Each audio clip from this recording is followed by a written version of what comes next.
انا اللي كيدخل لي بحياتي الشخصيه كنرجعو للاصل. الواحد ما خصوش يتعدى حدوده. بغيتي تنتقد خدمتي على راس والعين، بغيتي تهضر في خدمتي على راس العين، بغيتي ما نعرف شنو اي حاجه عندها علاقه بخدمتي، حيت انا داكشي اللي كنقدم لك ماشي سلوى نزل بصح. هذيك راه انا كنجسد شخصيات. خليكم معنا الاخير وغتشاهدوا كل التفاصيل. يعني خاصك تبقاي تاخدين الناس على قدر الفهم ديالهم. انا هادشي ما كيديرونجينيش، ولكن اون فوا ديباسي الحدود ديالك وتدخلي في حياتي الشخصيه هنا كيولي مشكل. حيت كاينين الناس راه انا شحال من مره كتوقع لي في الزنقه كتسمعي الناس كتلوح عليك، كتلوح هضره اي سو بيرمي انها تعايرك على دور تعايرك هكاك فابور.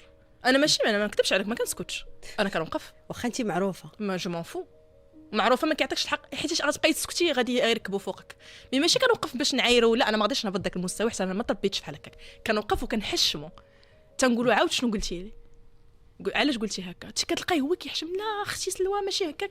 علاش حنا نوصلوا لهاد المواصل هادو بحال كنربيهم بطريقتي.